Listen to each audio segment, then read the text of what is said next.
जय श्री राधे। श्री हरिवंश राधा वल्लभ लाल की जय। श्री हरिवंश महाप्रभु की जय। परम पूज्य गुरुदेव महाराज की जय जय हो। बहुत बहुत स्वागत है आप सभी का श्री चैतन्य चरितावली में। श्री चैतन्य महाप्रभु का सुंदर चरित्र हम सभी श्रवण कर रहे हैं। इसी श्रृंखला में आज हम सुनेंगे सर्वप्रथम संकीर्तन और अध्यापकी का अंत। बड़ा ही प्यारा अध्याय है। इसे शुरू करने से पहले चलिए महाप्रभु के प्राणों से प्यारे हरि नाम को एक बार गा लेते हैं। मेरे साथ साथ आप भी गाइए। हरे कृष्णा कृष्णा कृष्ण हरे हरे, हरे राम राम राम हरे हरे।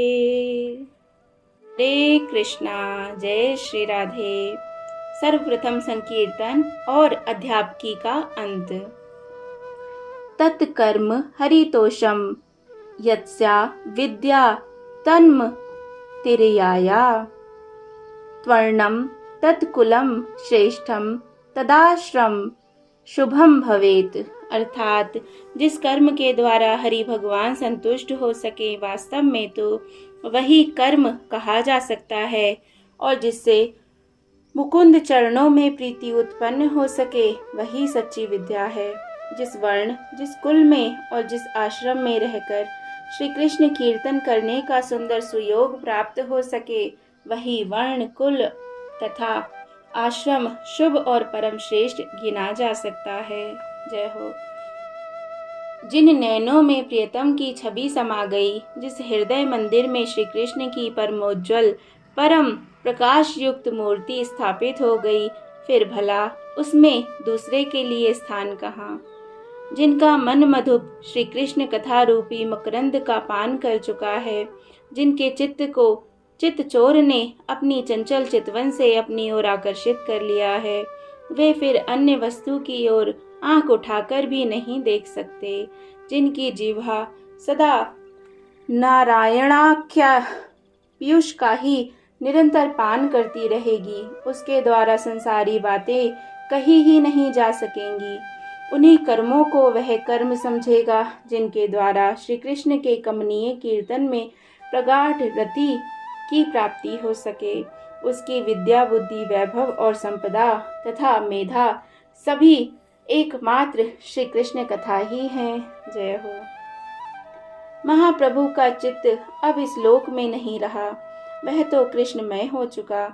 प्राण कृष्ण रूप बन चुके, मन का उनके मनोहर गुणों के साथ दात्म हो चुका। चित्त उस माखन चोर की चंचलता में समा गया, वाणी उसके गुणों की गुलाम बन गई। अब वे करें तो क्या करें। संसारी कार्य करने के लिए मन, बुद्धि, चित्र, इंद्रियां और भी उनका साथ नहीं देती, वे दूसरे के वश हो चुकी। महाप्रभु की सभी चेष्टाएं श्री कृष्ण में ही होने लगी। आचार्य गंगादास जी की मधुर और वात्सल्यपूर्ण भर्त्सना के कारण वह खूब सावधान होकर घर से पढ़ाने के लिए चले। विद्यार्थियों ने अपने गुरुदेव को आते देखकर उनके चरण कमलों में साष्टांग प्रणाम किया और सभी सुख से बैठ गए। विद्यार्थियों का पाठ आरंभ हुआ। किसी विद्यार्थी ने पूछा, अमुक धातु का किस अर्थ में प्रयोग होता है और अमुक लकार में उसका कैसा रूप बनेगा। इस प्रश्न को सुनते ही आप भावावेश में आकर कहने लगे, सभी धातुओं का एक श्री कृष्ण के ही नाम में समावेश हो सकता है। शरीर में जो सप्त धातु हैं और भी संसार में जितनी धातु सुनी या कही जा सकती हैं, सभी के आदिकारण श्री कृष्ण ही हैं। उनके अतिरिक्त कोई अन्य धातु हो ही नहीं सकती। सभी स्थितियों में उनके समान ही रूप बनेंगे। भगवान का रूप नील श्याम है। उनके श्री विग्रह की कांति नवीन जलधर की भांति एकदम स्वच्छ और हल्के नीले रंग की सी है। उसे वैणूर्य या घन की उपमा तो शाखा चंद्र न्याय से दी जा सकती है। असल में तो वह अनुपमेय है। किसी भी संसारी वस्तु के साथ उसकी उपमा नहीं दी जा सकती। प्रभु के ऐसे उत्तर को सुनकर विद्यार्थी कहने लगे, आप तो फिर वैसी ही बातें करने लगे। धातु का यथार्थ अर्थ बताइए। पुस्तक में जो लिखा है उसी के अनुसार कथन कीजिए। प्रभु ने अधीरता के साथ कहा, धातु का यथार्थ अर्थ तो यही है जो मैं कह रहा हूँ। इसके अतिरिक्त मैं और कुछ कह नहीं सकता। मुझे तो इसका वही अर्थ मालूम पड़ता है। आगे आप लोग जैसा समझें। इस पर विद्यार्थियों ने कुछ प्रेम के साथ अपनी विवशता प्रकट करते हुए कहा, आप तो हमें ऐसी विचित्र विचित्र बातें बताते हैं। हम अब याद क्या करें? हमारा काम कैसे चलेगा? इस प्रकार हमारी विद्या कब समाप्त होगी और इस तरह से हम किस प्रकार विद्या प्राप्त कर सकते हैं? आप प्रेम के आवेश में आकर कहने लगे, सदा याद करते रहने की तो एक ही वस्तु है। सदा सर्वदा सर्वत्र श्री कृष्ण के सुंदर नामों के ही स्मरण मात्र से प्राणी मात्र का कल्याण हो सकता है। सदा उसी का स्मरण करते रहना चाहिए। आहा, जिन्होंने पूतना जैसी बाल घातनी को, जो अपने स्तनों में जहर लपेटकर बालकों के प्राण हर लेती थी, उस क्रूर कर्म करने वाली राक्षसी को भी सद्गति दी। उन श्री कृष्ण लीलाओं का चिंतन करना ही मनुष्य के लिए परम कल्याण का साधन हो सकता है। जो दुष्ट बुद्धि से भी श्री कृष्ण का स्मरण करते थे, जो उन्हें शत्रु के रूप में विद्वेष के कारण मारने की इच्छा करके उनके पास आए थे, वे अघासुर, बकासुर, शक्टासुर आदि पापी भी उनके जगत पावन दर्शनों के कारण इस संसार सागर से बात की बात में पार हो गए, जिससे योगी लोग करोड़ों वर्ष तक समाधि लगाकर भांति भांति के साधन करते रहने पर भी नहीं तर सकते। उन श्री कृष्ण के चारों चरित्रों के अतिरिक्त चिंतनीय चीज और हो ही क्या सकती है? श्री कृष्ण कीर्तन से ही उद्धार होगा। श्री कृष्ण कीर्तन ही सर्व सिद्धि प्रद है। उसके द्वारा प्राणी मात्र का कल्याण हो सकता है। श्री कृष्ण कीर्तन ही शाश्वत शांति का एकमात्र उपाय है। उसी के द्वारा मनुष्य सभी प्रकार के दुखों से परित्राण पा सकता है। तुम लोगों को उसी श्री कृष्ण की शरण में जाना चाहिए। इनकी ऐसी व्याख्या सुनकर सभी विद्यार्थी श्री कृष्ण प्रेम में विभोर होकर रुदन करने लगे।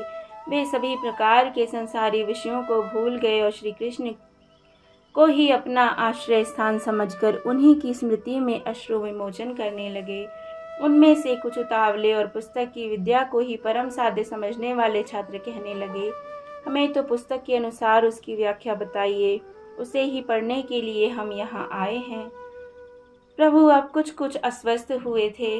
उन्हें अब थोड़ा थोड़ा बाह्य ज्ञान होने लगा। इसीलिए विद्यार्थियों के ऐसा कहने पर रोते रोते उत्तर दिया, भैया हम क्या करें? हमारी प्रकृति स्वस्थ नहीं है। मालूम पड़ता है हमें फिर से वही पुराना वायु रोग हो गया है। हम क्या कह जाते हैं इसका हमें स्वयं पता नहीं। अब हमसे इन ग्रंथों का अध्यापन ना हो सकेगा। आप लोग जाकर किसी दूसरे अध्यापक से पढ़ें। अब हम अपने वश में नहीं हैं।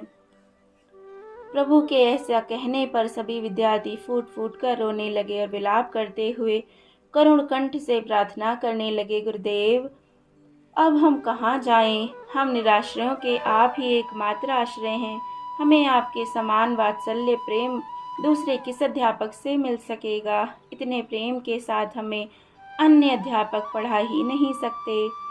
आपके समान सर्व संशयों का छेता और सरलता के साथ सुंदर शिक्षा देने वाला अध्यापक ढूंढने पर भी हमें त्रिलोकी में नहीं मिल सकता। आप हमारा परित्याग ना कीजिए। हम आपके रोग की यथाशक्ति चिकित्सा करवाएंगे। स्वयं दिन रात्रि सेवा शुश्रूषा करते रहेंगे। उनकी आर्त वाणी सुनकर प्रभु की आंखों से अश्रुओं की धारा बहने लगी। रोते रोते उन्होंने कहा, भैया तुम लोग हमारे बाह्य प्राणों के समान हो। तुमसे संबंध विच्छेद करते हुए हमें स्वयं अपार दुख हो रहा है, किंतु हम क्या करें? हम तो विवश हैं। हमारी पढ़ाने की शक्ति ही नहीं तो तुम्हारे जैसे परम बंधुओं के सहवास का सुख स्वेच्छापूर्वक कौन सत्पुरुष छोड़ सकता है? विद्यार्थियों ने दीन भाव से कहा, आज ना सही, स्वस्थ होने पर आप हमें पढ़ावें। हमारा परित्याग ना कीजिए, यही हमारी श्री चरणों में विनम्र प्रार्थना है। आप ही हमारी इस जीवन नौका के एकमात्र आश्रय हैं। हमें मझधार में ही बिलखता हुआ छोड़कर अंतर्ध्यान ना होजिए। प्रभु ने गदगद कंठ से कहा, भैया, यह मेरा रोग असाध्य है। अब इससे छुटकारा पाने की आशा नहीं।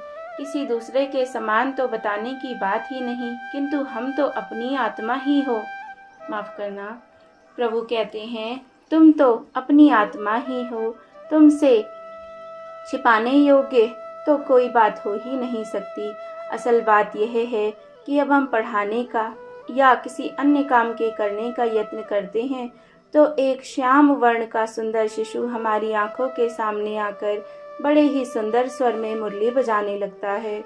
उस मुरली की विश्व विमोहिनी तान को सुनकर हमारा चित्त व्याकुल हो जाता है और हमारी सब सुध बुध भूल जाती है। हम पागलों की भांति मंत्रमुग्ध से हो जाते हैं।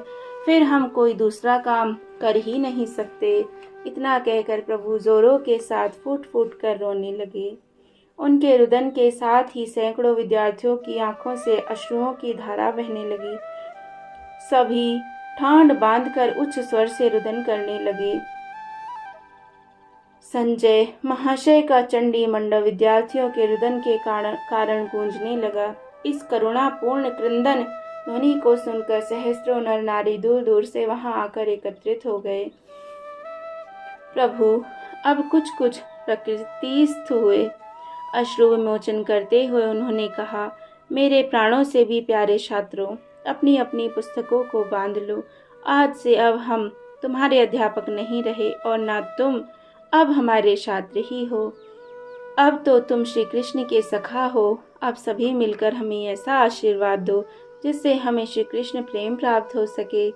तुम सभी हमें हृदय से स्नेह करते हो।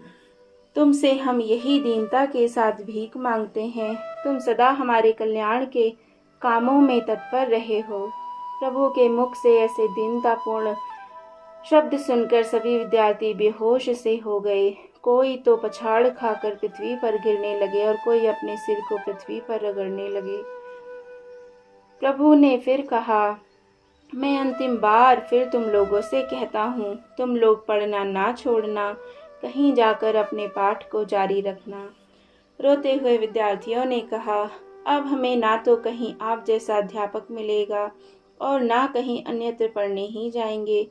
अब तो ऐसा ही आशीर्वाद दीजिए कि आपके श्रीमुख से जो भी पढ़ा है वही यथार्थ बना रहे और हमें किसी दूसरे के समीप जाने की जिज्ञासा ही उत्पन्न ना हो। अब तो हमें अपने चरणों की शरण ही प्रदान कीजिए। आपके चरणों की सदा स्मृति बनी रहे, यही अंतिम वरदान प्रदान कीजिए। यह कहकर सभी विद्यार्थियों ने प्रभु को एक साथ ही साष्टांग प्रणाम किया और प्रभु ने भी सबको पृथक पृथक गले से लगाया। वे सभी बड़भागी विद्यार्थी प्रभु के प्रेम पूर्ण आलिंगन से कृतकृत्य हो गए और जोरों से हरि बोल कहकर हरि नाम की तुमुल ध्वनि करने लगे। प्रभु ने उन विद्यार्थियों से कहा, भैया, हम लोग इतने दिनों तक साथ साथ रहे। हमारा तुम लोगों से बहुत ही अधिक घनिष्ठ संबंध रहा। तुम ही हमारे परमात्मीय तथा सुहृद हो। एक बार तुम सभी एक स्वर में श्री कृष्ण रूपी शीतल सलिल से हमारे हृदय की जलती हुई विरह ज्वाला को शांत कर दो। तुम सभी श्री कृष्ण रसायन पिलाकर हमें निरोग बना दो। एक बार तुम सभी लोग मिलकर श्री कृष्ण के मंगलमय नामों का उच्चारण स्वर से कीर्तन करो। विद्यार्थियों ने अपनी असमर्थता प्रकट करते हुए कहा, गुरुदेव, हम संकीर्तन को क्या जाने, हमें तो पता भी नहीं संकीर्तन कैसे किया जाता है। हाँ, यदि आप ही कृपा करके हमें संकीर्तन की प्रणाली सिखा दें तो हम जिस प्रकार आज्ञा हो उसी प्रकार सब कुछ करने के लिए उद्यत हैं। प्रभु ने सरलता से कहा, कृष्ण कीर्तन में कुछ कठिनाई थोड़े ही है, बड़ा ही सरल मार्ग है। तुम लोग बड़ी ही आसानी के साथ उसे कर सकते हो। यह कहकर प्रभु ने स्वर के सहित पद का गायन किया। हरे हरे नमः, कृष्ण यादवाय नमः, गोपाल गोविंद राम श्री मधुसूदना। प्रभु के स्वयं हाथ से ताली बजाकर इस नाम संकीर्तन को आरंभ किया। प्रभु की बताई हुई विधि के अनुसार सभी विद्यार्थी एक स्वर से इस नाम संकीर्तन को करने लगे। हाथ की तालियों के बजने से तथा संकीर्तन के सुमधुर स्वर से संपूर्ण चंडी मंडप गूंजने लगा। लोगों को महान आश्चर्य हुआ। नवद्वीप में यह एक नवीन ही वस्तु थी। इससे पूर्व ढोल, मृदंग, करताल आदि वाद्यों पर पद संकीर्तन तो हुआ करता था, किंतु सामूहिक नाम संकीर्तन तो यह सर्वप्रथम ही था। इसकी नींव निमाई पंडित की पाठशाला में पहल पड़ी। इससे पहले इन्हीं नामों के पद से नाम संकीर्तन प्रारंभ हुआ। प्रभु भावावेश में जोर से संकीर्तन कर रहे थे। विद्यार्थी एक स्वर से उनका साथ दे रहे थे। कीर्तन की सुमधुर ध्वनि से दिशा विदिशाएं गूंजने लगीं। चंडी मंडप में मानो आनंद का सागर उमड़ पड़ा। दूर दूर से मनुष्य उस आनंद सागर में गोता लगाकर अपने को कृतार्थ करने के लिए दौड़े आ रहे थे। सभी आनंद की बाढ़ में अपने आपे को भूलकर बहने लगे और सभी दर्शनार्थी के मुख से स्वयं ही निकलने लगा। हरे हरे नमः, कृष्ण यादवाय नमः, गोपाल गोविंद राम श्री मधुसूदन। इस प्रकार चारों ओर से इन्हीं भगवान नामों की ध्वनि होने लगी। पक्के पक्के मकानों में से जोर की ध्वनि सुनाई पड़ती थी। हरे हरे नमः, कृष्ण यादवाय नमः, गोपाल गोविंद राम श्री मधुसूदन। मानो यथावर जंगम चर सभी मिलकर इस कली पावन नाम का प्रेम के साथ संकीर्तन कर रहे हो। इस प्रकार थोड़ी देर के अनंतर प्रभु का भावावेश कुछ कम हुआ। धीरे धीरे उन्होंने ताली बजानी बंद कर दी और संकीर्तन समाप्त कर दिया। प्रभु के चुप हो जाने पर सभी विद्यार्थी तथा दर्शनार्थी चुप हो गए। उनके नेत्रों से प्रेम अश्रु अब भी निकल रहे थे। प्रभु ने उठकर एक बार फिर सब विद्यार्थियों को गले से लगाया। सभी विद्यार्थी फूट फूट कर रो रहे थे। कोई कह रहा था, हमारे प्राणों के सर्वस्व, हमें इसी प्रकार मझधार में ना छोड़ दीजिएगा। कोई हिचकियां लेते हुए गदगद कंठ से कहता, पढ़ना लिखना तो जो होना था सो हो लिया। आपके हृदय के किसी कोने में हमारी स्मृति बनी रहे, यही प्रार्थना है। प्रभु उन्हें बार बार आश्वासन देते, उनके शरीरों पर हाथ फेरते, किंतु उन्हें धैर्य होता ही नहीं था। प्रभु के स्पर्श से उनकी अधीरता अधिकाधिक बढ़ती जा रही थी। वे बार बार प्रभु के चरणों में लौटकर प्रार्थना कर रहे थे। दर्शनार्थी इस करुण दृश्य को और अधिक देर तक देखने में असमर्थ हो रहे थे।